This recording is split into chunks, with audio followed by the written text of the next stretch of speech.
Jésus-Christ. Et ce matin, je voudrais qu'ensemble nous puissions parler du contrôle spirituel. Vous allez comprendre où je vais en venir ce matin. Il y a des contrôles de police un peu partout pour savoir si nous sommes en règle avec la loi du pays. Lorsque nous conduisons notre voiture et que nous n'avons pas de permis, la police nous arrête. Il y a aussi des contrôles dans des écoles, des collèges, des lycées, à l'université, tout ça pour essayer de voir si nous avons compris quelque chose. Ou si nous avons étudié, ou bien si nous sommes réellement, nous marchons selon ce que le professeur ou les professeurs nous enseignent et faisons ce qu'ils nous demandent de faire. Et nous avons tous un besoin d'examen minutieux de soi-même. Et cela doit toujours être présent dans notre vie. Que nous sachions regarder au plus profond de nous-mêmes et de savoir si réellement nous faisons la volonté de Dieu ou si nous ne le faisons pas. Nous avons besoin de ce que le Saint-Esprit vienne toujours nous révéler la pensée de Dieu dans nos vies. Parce que des fois, nous déraillons très vite. Et c'est souvent nos propres pensées que nous prenons et croyons que c'est Dieu qui parle en nous. Et nous déraillons souvent très vite. Alors ce matin, je voudrais parler de cela. Et nous allons ouvrir la parole de Dieu dans la première épître de Pierre au chapitre 3.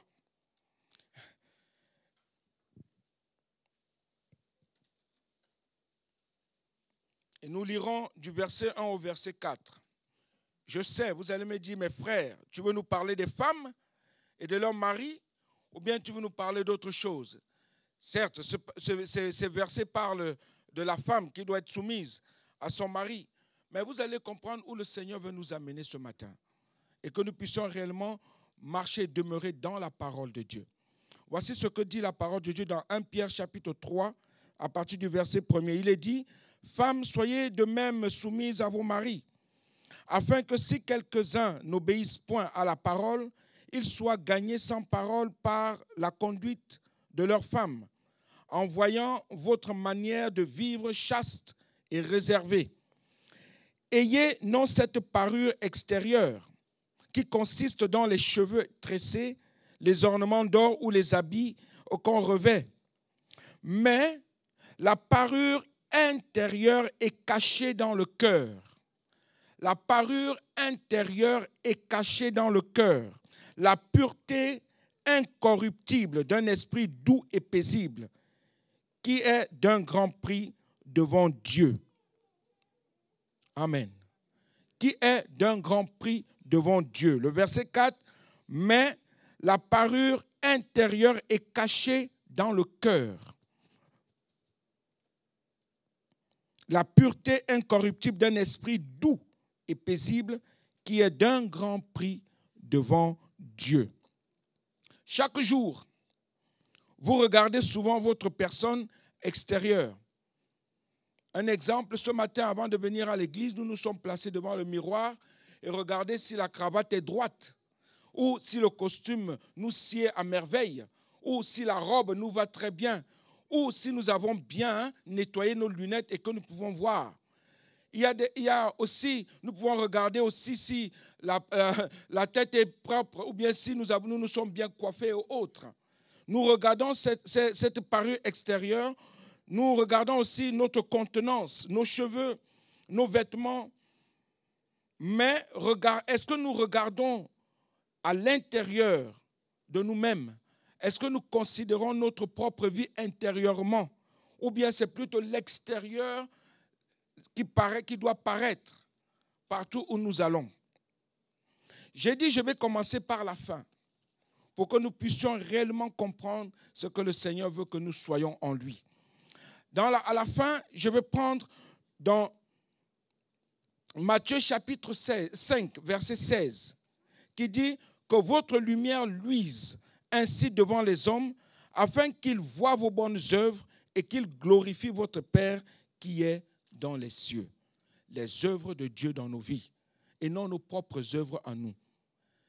Ainsi, que votre lumière luise ainsi devant les hommes, afin qu'ils voient vos bonnes œuvres, les œuvres du Saint-Esprit, les œuvres de Dieu en nous, et qu'ils glorifient votre Père qui est dans les cieux, et non cette parure extérieure qui paraît être quelque chose. Ce n'est pas ça qui compte. Ce qui compte devant Dieu, ce qui compte devant notre Père, c'est ce qui est au-dedans de nous-mêmes. C'est ce que Dieu regarde et considère. Oui, ce sont nos pensées secrètes, nos ambitions, nos désirs, nos motifs secrets qui dirigent notre conduite extérieure, consciemment ou inconsciemment, qui déterminent notre caractère, notre destinée, la sérénité de notre cœur, de notre esprit et de notre âme. Ce sont nos pensées secrètes. Si j'ai des pensées secrètes qui ne glorifient pas Dieu, cela se démontrerait. Si j'ai des ambitions secrètes qui ne glorifient pas Dieu, cela se verra aussi. Parce que si je marche selon la volonté de Dieu et que je suis rempli d'amour, les choses de Dieu se verront parce qu'on verra l'amour de Dieu au travers de moi. On verra comment l'amour de Dieu est en train d'agir en moi, sans haine, sans jalousie, sans querelle, sans dispute, sans ces choses qui n'honorent pas le Saint-Esprit en nous. J'aime bien, il y a notre frère qui a prié et qui disait, nous sommes le temple du Saint-Esprit. Et si nous le sommes réellement, ça veut dire que les ambitions célestes sont en nous. Ça veut dire que tout ce que Dieu est en nous et nous devrions tous les jours le développer. Amen. Amen. Les amens sont tellement petits. Parce que nos pensées secrètes, à un moment donné, vont se révéler dans la lumière.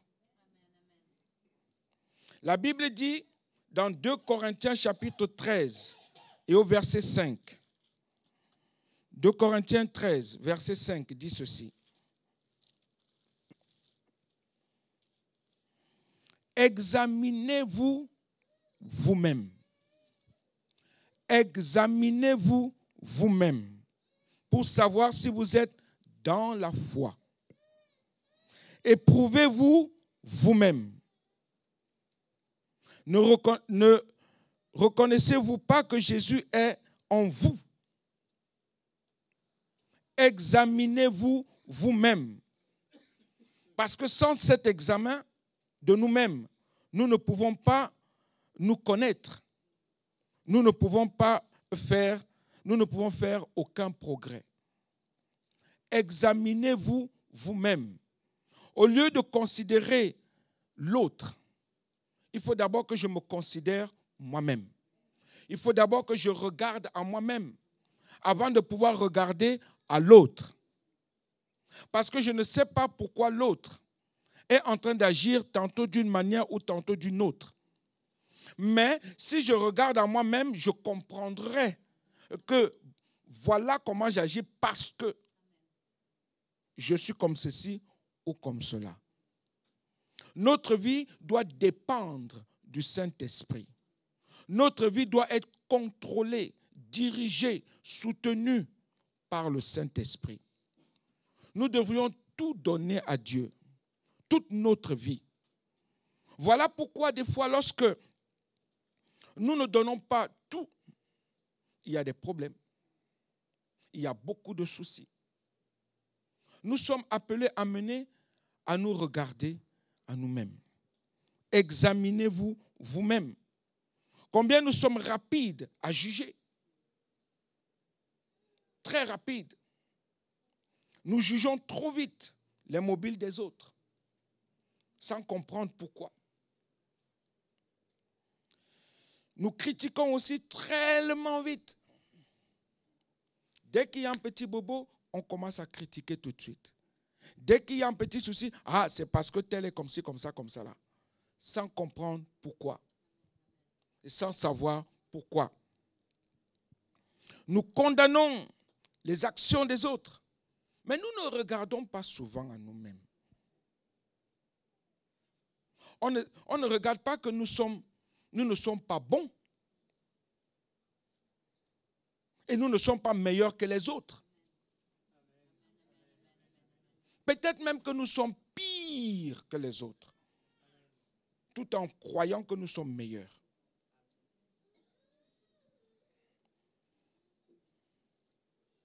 Notre conduite. Lorsque nous sondons nos cœurs, nous voyons dans nos vies un tel besoin d'amendement. Un tel besoin d'amendement que nous sommes moins prêts à juger les autres avec dureté et c'est souvent injustement. Parce que nous nous regardons à nous-mêmes. Et cela nous empêcherait, mon frère, ma soeur, de juger rapidement, de critiquer rapidement, de parler mal de tel ou de tel. Mais de s'asseoir et de dire, ah, s'il a fait ça, il y a une raison. Mais Dieu nous appelle à faire quoi? À bénir et non à maudire.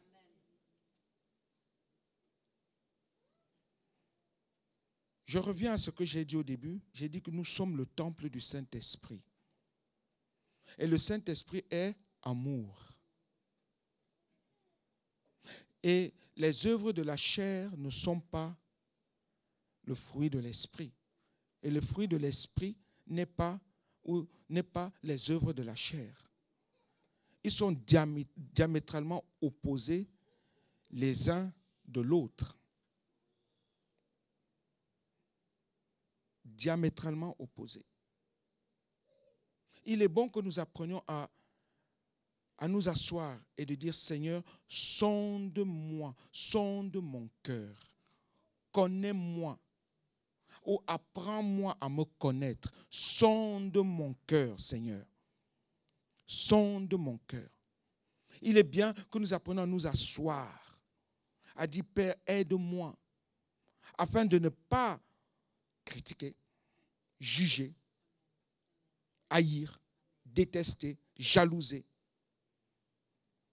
Mais que j'apprenne, Seigneur mon Dieu, à aimer et à faire ta volonté. Chaque jugement est un jugement de nous-mêmes. J'aime bien parce que des fois, il y a des collègues qui me disent, quand tu me pointes du doigt, Jean Blaise, tu oublies les trois autres doigts qui te regardent, toi. Il dit, oui, tu me pointes du doigt, mais il y a les trois autres doigts aussi qui te jugent et te condamnent. Mais il n'y a qu'un seul doigt. Et cette parole est la parole de Dieu qui dit, avant de regarder la paille ou de considérer la paille qui est dans l'œil de ton frère, considère d'abord la poutre qui est dans ton œil. Amen. Parce que nous nous connaissons si imparfaitement, ce qui signifie que nous ne nous connaissons même pas. Nous avons tous besoin de prier avec ferveur et sincérité. Nous en avons tous besoin. Psaume 139 que j'ai cité un peu plus haut, verset 23-24 qui dit « Sonde-moi, ô Dieu, et connais mon cœur, éprouve-moi, et connais mes pensées.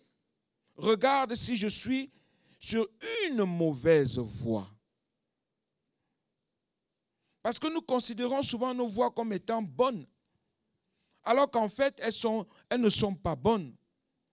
Des fois, nous considérons que nos sentiments sont meilleurs que les sentiments des autres. En fait, nos sentiments ne sont rien du tout.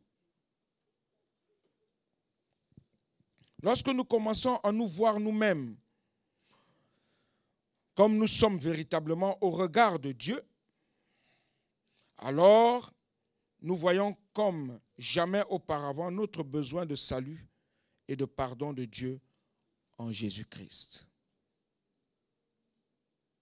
Seulement lorsque nous commençons à nous regarder et à considérer notre cœur. Parce que nous venons à lui avec un cœur vrai et sincère. Apprenons à prier les uns pour les autres. Apprenons même à jeûner les uns pour les autres. Parce que nous ne connaissons pas les problèmes des uns et des autres. Apprenons même à pleurer, à gémir les uns pour les autres. Apprenons à avoir le cœur de Dieu, la compassion de Dieu, la miséricorde de Dieu, l'amour de Dieu et la paix de Dieu qui surpasse toute autre chose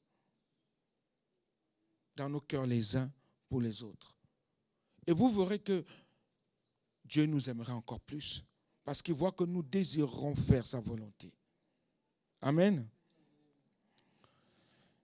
Ainsi, lorsque nous nous découvrons nous-mêmes à la lumière de la parole de Dieu et de la vie sans tache en Jésus-Christ et de son amour qui s'est sacrifié pour nous, alors nous réalisons notre état de péché, notre état d'égoïsme, notre profond besoin d'être lavé dans le sang de Jésus-Christ. Nous ne connaissons pas les pensées des uns des autres. Mais le Saint-Esprit qui est en nous, si réellement il est en nous, connaît nos pensées. Et il sait si réellement nous appartenons à Dieu ou pas. Je vais vous donner un exemple. J'étais à Lyon et il y a, je vais dire comme ça, une sœur qui venait à l'église prier, mais quand elle priait, oh là là, moi-même, on dirait que l'église vibrait comme ça. Mais cette même sœur, un jour vient me voir dans mon bureau, j'étais avec un frère, et elle me dit, prie pour moi frère. J'ai dit pourquoi? Elle dit parce que je veux me marier. J'ai dit mais ma soeur, tu es mariée? Elle me dit oui, mais ce n'est pas le mari que Dieu m'a donné. J'ai dit mais ma soeur, ce n'est pas possible, tu ne peux pas doubler. Elle dit non, moi c'était un mari de papier. Elle a été franche. Je lui ai dit je ne peux pas prier pour toi. Mais avant ça, quelques semaines auparavant, je voyais la soeur me faire des dons, des gros dons. Ah là là, elle venait me donner. C'est-à-dire chaque dimanche, elle me donnait vraiment des enveloppes. Mais je me demandais pourquoi. Mais après, j'ai regretté, j'ai pleuré énormément. J'ai dit à Dieu de me pardonner parce que j'ai dit, Seigneur, pourquoi tu ne m'as pas révélé ça avant? Elle voulait quitter son mari et aller se marier avec quelqu'un d'autre qui est déjà marié. Et elle voulait qu'on prie pour elle pour que ce monsieur divorce d'avec sa femme et qu'elle aussi divorce d'avec son mari et qu'elle s'attache. Mais c'est des gens qui viennent dans l'église et qui prient et qui prophétisent.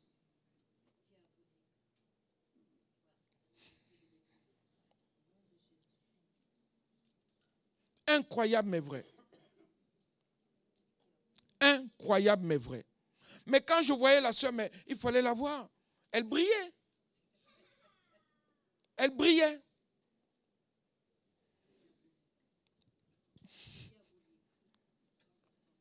C'est le premier texte qu'on a lu. Certes, on parlera de femmes. Mais là, ce texte nous concerne tous. Tous. L'homme caché dans le cœur. C'est ce que Dieu révèle. L'homme caché dans le cœur. L'homme caché dans le cœur. Cette femme, on l'a chassée de l'église. Ou plutôt, elle est partie d'elle-même quand on a osé dire que non, jamais. Je me suis souvent dit, mais si j'étais tout seul au bureau, qu'est-ce qui aurait pu se passer? Mais parce qu'il y avait un frère avec moi, ce jour-là, j'ai pris encore courage, j'ai vu l'Esprit de Dieu venir et comment j'ai parlé durement à cette sœur, cette femme. Quelque temps après, on l'a retrouvée morte dans sa maison. Elle était morte depuis une semaine. Quelque temps après. Je vous donne ces exemples pour que vous compreniez combien il est important d'un contrôle spirituel dans nos vies. Parce que Dieu nous connaît. Quand nous venons devant Dieu, on ne vient pas pour faire semblant ou bien pour faire exprès. On vient devant Dieu avec un cœur vrai et sincère parce qu'on reconnaît qui il est pour nous. On reconnaît le sacrifice de Jésus-Christ. On sait qu'il est mort pour nous sur la croix de Golgotha. On sait qu'il a porté nos péchés, nos douleurs, nos souffrances, nos maladies, même notre propre mort. On reconnaît qu'il est notre seul chemin, notre seule vérité et notre seule vie. Jésus-Christ. Et il y a d'autres aussi qui viennent dans les églises, mais qui continuent encore à aller voir les marabouts. Peut-être pas chez nous ici, non. Non, je ne crois pas. Mais je connais des endroits où, il y en a qui vont, ils prient Jésus, mais ils disent ça ne suffit pas. Jésus ne suffit pas. Ils vont encore voir des marabouts, des sorciers, ils disent, je veux le power, je veux la puissance. Ils vont les chercher. Sonde-moi, ô Dieu. Sonde-moi, ô Dieu, et connais mon cœur. Nous sommes, lorsque nous commençons à comprendre ce que Dieu désire pour nous et que nous entrons dans sa volonté, nous sommes humiliés. Est-ce que vous savez ça? Dieu nous humilie. Il nous rend moins que rien. Et je vous parle avec connaissance de cause. Je suis passé par là. Dieu t'humilie. Mais quand tu es toujours sur tes ergots, tu ne connais pas encore Dieu. Mais quand Dieu te met par terre et que tu apprends à marcher tête baissée devant ton Dieu et même devant les hommes, tu commences à comprendre qui est ton Dieu et que tu ne vis que par lui et que tu ne peux faire des choses qu'en lui, par lui et pour lui seul. Amen. Amen. Nous sommes humiliés, honteux de nous trouver coupables des péchés. Même que nous condamnions si sévèrement chez les autres. N'est-ce pas? Dieu nous humilie. Je vous donne un exemple très simple. Nous n'aimons pas que nos enfants nous mentent. Exemple très simple. Quel est le parent qui aime que ses enfants lui mentent? Non. Nous voulons que nos enfants soient vrais. Quand ils viennent, tu dis, dis la vérité, dis la vérité. Mais nous-mêmes, des fois, nous mentons. C'est bizarre, non? Nous-mêmes, nous mentons. Et nous sommes même des gros menteurs. Mais quand nos enfants viennent devant nous, dis la vérité, nous les menaçons même. Pourtant, au plus profond de nous, nous ne sondons pas notre cœur. Nous voulons que les autres, nous voulons voir l'amélioration sur les autres, mais nous ne regardons pas notre cœur pour que Dieu aussi vienne nous améliorer. On ne veut pas se laisser guider, diriger par le Saint-Esprit. Et pourtant, nous sommes le temple du Saint-Esprit.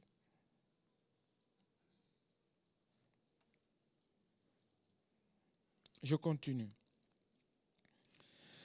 Jusqu'à ce que nous soyons prêts à permettre au Saint-Esprit de nous sonder à la lumière de la parole de Dieu. Eh oui. Quand on laisse l'Esprit de Dieu, quand tu dis Saint-Esprit, sonde-moi, vraiment, viens me montrer l'état de mes pensées là. L'état de mon cœur. Tu te dis, aïe, pourquoi j'ai mal parlé?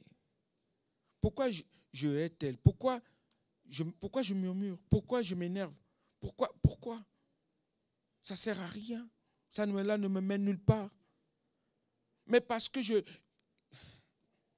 il est vraiment important que nous laissons l'Esprit de Dieu nous guider à chaque instant de chaque jour. En quelque lieu nous pouvons être, que ce soit au travail, que ce soit à la maison, que ce soit à l'église, que ce soit dans la rue, que ce soit dans les métros, partout où nous sommes, nous désirons que l'Esprit de Dieu nous conduise. Parce que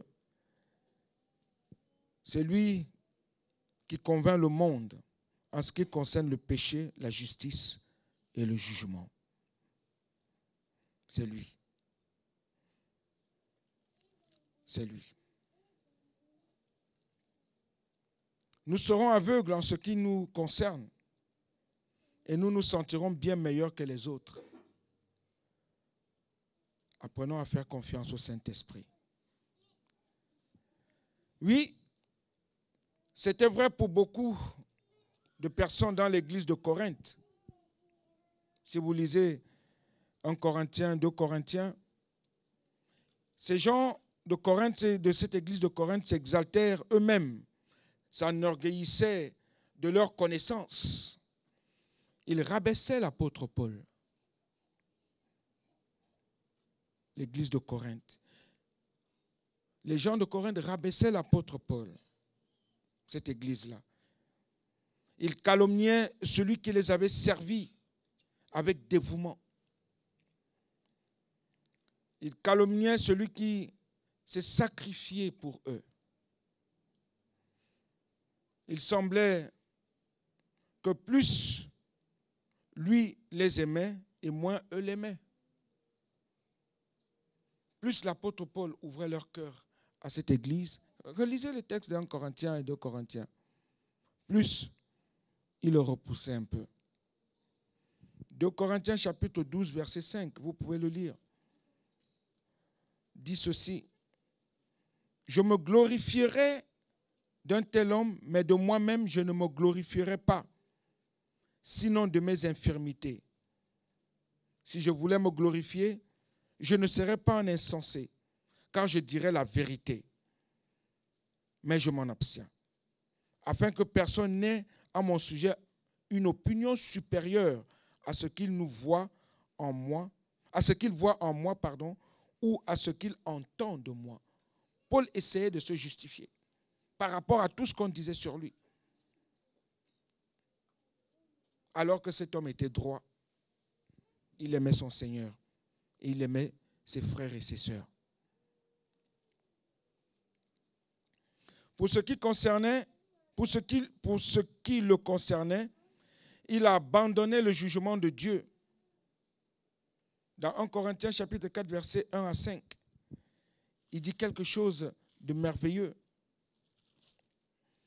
C'est l'apôtre Paul qui parle, il dit: ainsi qu'on nous regarde comme des serviteurs de Christ et des dispensateurs des mystères de Dieu, du reste, ce qu'on demande des dispensateurs, c'est que chacun soit trouvé fidèle. Est-ce que nous sommes fidèles encore aujourd'hui à Jésus? Pour moi, il m'importe fort peu d'être jugé par vous. Il continue encore à se justifier par rapport à eux. Ou par un tribunal humain. Je ne me juge pas non plus moi-même, car je ne me sens coupable de rien. Mais ce n'est pas pour cela que je suis justifié. Celui qui me juge, c'est le Seigneur. C'est pourquoi ne jugez de rien avant le temps, jusqu'à ce que vienne le Seigneur qui mettra en lumière ce qui est caché dans les ténèbres et qui manifestera les desseins des cœurs. Alors chacun recevra de Dieu la louange qui lui sera due. Sonde mon cœur, ô Dieu. Parce que quand Dieu met en lumière ton cœur, aïe, aïe, aïe. Nous sommes humiliés lorsque nous nous examinons nous-mêmes. Eh oui, nous sommes humiliés lorsque nous nous examinons nous-mêmes. Lorsque nous sondons les replis intimes de notre cœur. Car nous voyons que nous n'avons aucune raison de nous enorgueillir, de nous vanter.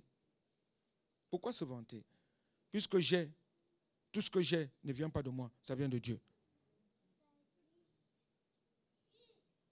Même les vêtements que je porte, c'est Dieu qui me permet de travailler, d'avoir un peu d'argent.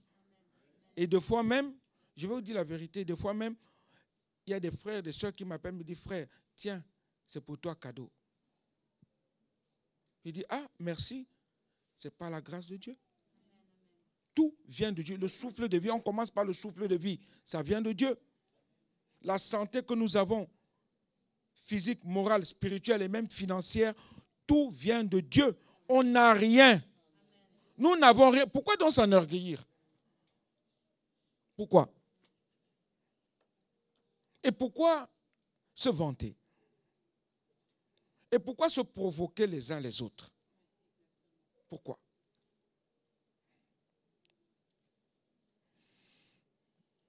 Car nous voyons que nous n'avons aucune raison de nous enorgueillir, de nous vanter. Et la prière monte de nos cœurs en disant, ô Dieu, sois apaisé envers moi qui suis un pécheur. Sois apaisé envers moi qui suis un pécheur. Je crois que nous devrons apprendre à prier comme cela.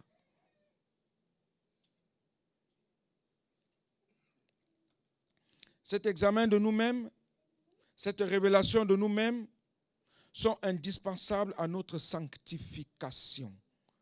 C'est le début de la sanctification.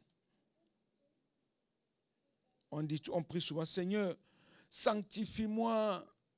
Mais quand Dieu commence à t'amener dans la sanctification, c'est là où plusieurs abandonnent. Parce que Dieu commence à te révéler ton cœur, tes pensées. Il commence à te dire, regarde comment tu es. Ah, tu n'aimes pas ton frère, mais regarde, tu es rempli de haine. Et tu le juges l'autre, pourquoi? Tu ne peux pas, tu n'as pas droit. Ah bon, pourquoi? Parce que Dieu est amour. Ah bon, si Dieu est amour, comment je dois être? Tu dois être amour. Parce que l'esprit qui vit en toi est amour. Mais Seigneur, regarde comme... Tu n'as rien à dire. Lui aussi appartient à Dieu. Laisse Dieu aussi sonder son cœur, comme il sonde le tien maintenant. Alléluia. Alléluia. Et c'est à ça que Dieu nous amène. C'est le début de la sanctification. Sans cela, les chrétiens que nous sommes ne peuvent faire aucun progrès réel, moral ou même spirituel. Si nous n'apprenons pas à laisser le Saint-Esprit gérer nos vies, nos pensées, si nous ne nous abandonnons pas entre ses saintes mains. Et c'est la raison pour laquelle il y a tant qui un jour se sont décidés pour Jésus-Christ et qui sont seulement des chrétiens de nom. Des chrétiens de nom. Mais il n'y a pas une profondeur, une connaissance réelle de Jésus-Christ. Ils connaissent peu l'union et la communion avec Christ et sa joie et sa paix. Beaucoup d'inquiétudes, beaucoup de murmures. Pourquoi? Parce qu'ils ne sont pas allés en profondeur avec Jésus-Christ. Beaucoup de mépris. J'ai dit souvent, même à mon épouse et à mes enfants, je leur dis toujours, vous savez, quand vous méprisez quelqu'un, attention. Même un clochard, ne le méprisez jamais. Jamais. Faisons très attention. Si Jésus était à notre place, est-ce qu'il mépriserait le clochard? Comment se comporterait-il devant le clochard? Et nous? Et nous?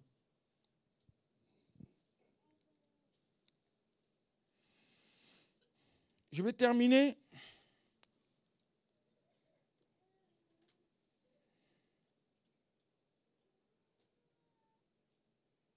Les gens du monde voient si peu de différence dans les vies de ceux qui ne se sont pas donnés à Jésus. Ils nous prennent exactement comme eux. Tu es chrétien? Oui. Mais tu es comme nous, tu vis comme nous. Il n'y a rien. Tu parles comme nous, tu agis comme nous, tu regardes les choses que nous regardons. Il n'y a aucune différence entre toi et moi. Tu vas à l'église? Oui. Mais la Bible dit quoi? La Bible dit que je dois me conformer à la parole de Dieu. Ah bon, mais est-ce que tu te conformes puisque tu convoites les mêmes choses comme nous? Les gens du monde. Les gens du monde. On est exactement comme eux en ce moment-là. Comment vont-ils être convaincus? Comment vont-ils se convertir s'ils ne voient pas de différence dans notre vie, dans notre façon d'être, de parler et d'agir? Lorsque nous permettons à Dieu de nous sonder, de révéler tout le mal qui est en nous, nous faisons le premier pas dans une vie entièrement nouvelle. Parce qu'il y a un changement de mentalité, un renouveau total. Nous devenons réellement des personnes nouvelles parce que Dieu nous sonde et nous acceptons. Je veux voir mon cœur comme tu le vois, Seigneur. Voilà comment nous devons prier. Amène à la lumière tout ce qui est caché. Tout. Tout. On ne laisse rien. N'hésite pas à corriger. Beaucoup n'aiment pas que Dieu les corrige. Oh, si vous savez. Le message que je vous donne là, c'est mon vécu. C'est mon vécu. Dieu m'a amené. On m'a tout dit. On m'a amené par terre. Laminé.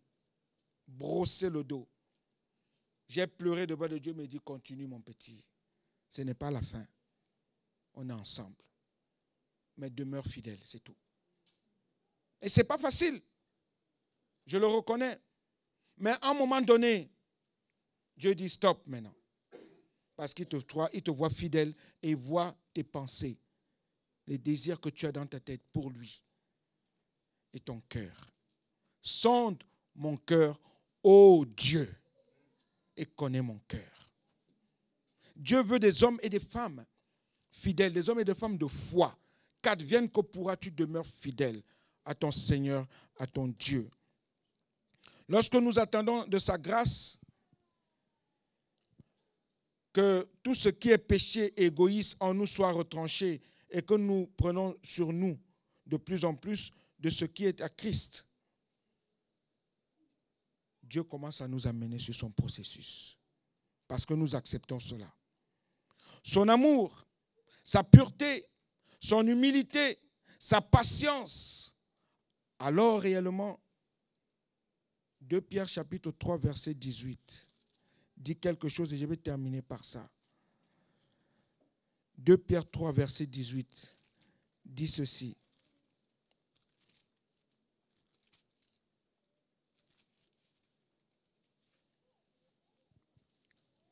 Mais croissez dans la grâce et dans la connaissance de notre Seigneur et Sauveur Jésus-Christ. Croître en lui, dans sa grâce. Croître chaque jour en lui. Le laissant gérer nos vies, parce qu'à lui soit la gloire maintenant et pour l'éternité. Amen. Amen. Et je reviens à Matthieu 5 que j'ai lu au début, verset 16. Que toute votre lumière luise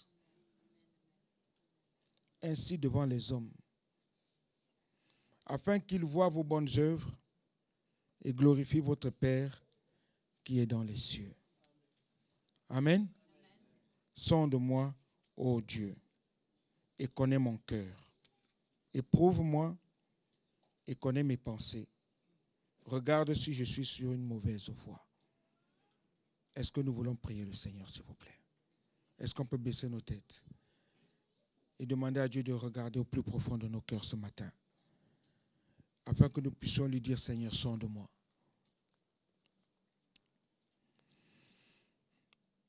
Change mon cœur, Seigneur, et purifie-moi.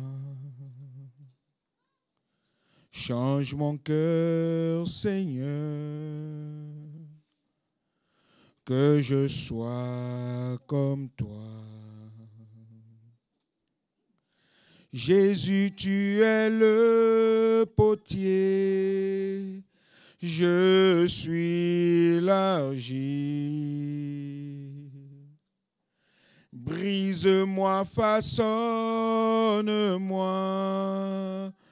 Oui, c'est mon désir. Encore une fois, change mon cœur. Change mon cœur, Seigneur. Et purifie-moi, mon Dieu. Et purifie-moi. Change mon cœur. Change mon cœur, Seigneur. Que je sois comme toi. Ce matin,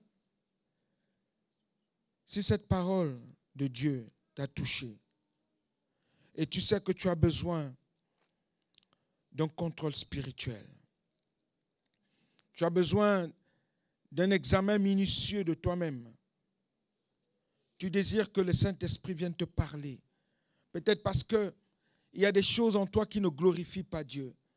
Il y a des choses dans tes pensées qui n'exaltent pas Dieu. Pendant que nous avons les têtes baissées, les yeux fermés, s'il vous plaît. Nous sommes devant Dieu. Nous ne sommes pas devant un homme. Nous connaissons nos cœurs. Et nous savons que nous avons besoin que l'Esprit de Dieu vienne travailler au plus profond de nous-mêmes. Si tu sais que tu as besoin de prière ce matin, pendant que nous avons les têtes baissées et les yeux fermés, chacun regarde et connaît son cœur. Lève ta main là où tu es. Nous allons prier pour toi et avec toi. Amen. Amen. Amen. Oh, amen, amen, Seigneur. Merci.